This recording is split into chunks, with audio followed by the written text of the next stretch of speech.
ગુજરાતી સિનેમાનો એ સુવર્ણ યુગ જ્યારે નરેશ કંડોડિયાના ડાન્સ અને ઉપેન્દ્ર ત્રિવેદીના ડાયલોગ પર આખું થિયેટર ગુંજી ઉઠતું.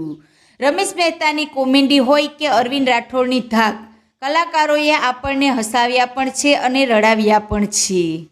પણ મિત્રો, પડદા પર અજય દેખાતા આ કલાકારોનો અંત કેવી રીતે આવ્યો? કોઈનું મૃત્યુ લાંબી બીમારીથી થયું તો કોઈનું શૂટિંગના સેટ પર અકસ્માતે. આજે આપણે વાત કરીશું ગુજરાતના એવા 7 મહાન કલાકારો વિશે જેમના મૃત્યુ પાછળની સંપૂર્ણ અને સત્ય હકીકત જાણીને તમારી આંખો ભીની થઈ જશે.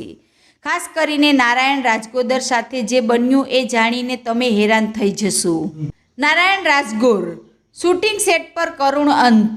મિત્રો, સૌથી પહેલાં વાત કરીએ એક એવી ઘટનાની જેણે આખા ગુજરાતની સિનેમાને હચમચાવી દીધું હતું. વર્ષ 1998 પાવાગઢ પાસેના એક ગામમાં ગોવિંદભાઈ પટેલની સુપરહિટ ફિલ્મ દેશ રે જોયા દાદા પરદેશ જોયાનું શૂટિંગ ચાલી રહ્યું હતું. ક્લાઇમેક્સના એક્શન દ્રશ્યો શૂટ થઈ રહ્યા હતા. નિર્માતા ગોવિંદભાઈ દ્રશ્યમાં વાસ્તવિકતા લાવવા માંગતા હતા, તેથી અત્યાધુનિક બંદૂક વપરાઈ હતી. પણ અચાનક એક સાથી કલાકારના હાથમાં રહેલી બંદૂક ફૂટી અને સામે ઊભેલા વરિષ્ઠ અભિનેતા નારાયણ રાજગોરને ગોળી વાગી ગઈ. આ અકસ્માત એટલો ભયાનક હતો કે સેટ પર જ તેમનું અવસાન થયું.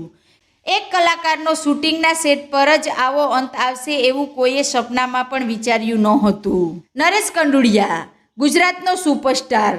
મિત્રો, ગુજરાતના અમિતાભ બચ્ચન ગણાતા નરેશ કંડોડિયા, જેમણે 100થી વધુ ફિલ્મોમાં કામ કર્યું, પણ 2020નું વર્ષ કાળમુખું સાબિત થયું. 77 વર્ષની વયે નરેશભાઈ કોરોના સંક્રમિત થયા.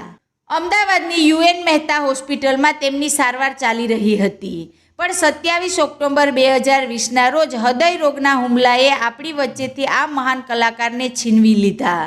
સૌથી વધુ દુઃખની વાત એ હતી કે તેમના ભાઈ મહેશ કંડોડિયાનું અવસાન તેના માત્ર 2 દિવસ પહેલાં જ થયું હતું. ઉપેન્દ્ર ત્રિવેદી અને અરવિંદ ત્રિવેદી, 2 ભાઈઓનો અંત. મિત્રો, અભિનય સમ્રાટ ઉપેન્દ્ર ત્રિવેદીનું નિધન 4 જાન્યુઆરી 2015ના રોજ 78 વર્ષની વયે મુંબઈમાં થયું. તેઓ લાંબા સમયથી શ્વાસની તકલીફથી પીડાતા હતા.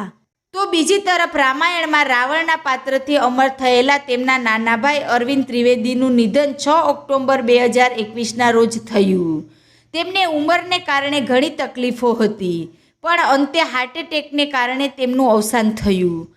આ બંને ભાઈઓએ ગુજરાતી કલા જગતમાં જે શૂન્ય અવકાશ છોડ્યો છે તે ક્યારેય ભરી શકાશે નહીં. રમેશ મહેતા કોમેડી કિંગનો અંતિમ સમય.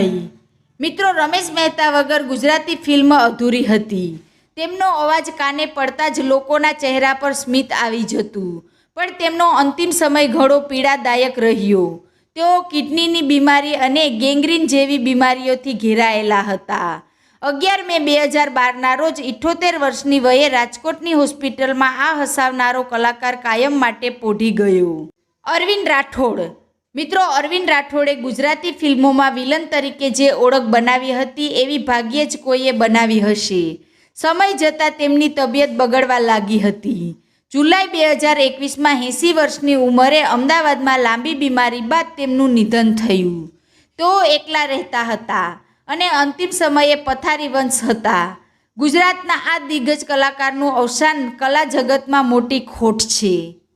મિત્રો, આ એ કલાકારો હતા જેમણે પોતાનું આખું જીવન આપણને મનોરંજન પૂરું પાડવામાં વિતાવી દીધું. સફળ ફિલ્મોમાં આજે ભલે તેઓ ગુજરાતી પ્રજાને મનોરંજન ફિલ્મો અને તેમની યાદો હંમેશા આપણા હૃદયમાં જીવત રહેશે. આ કલાકારોમાંથી તમારા સૌથી મનપસંદ કલાકાર કોણ હતા? કોમેન્ટમાં જરૂર જણાવજો.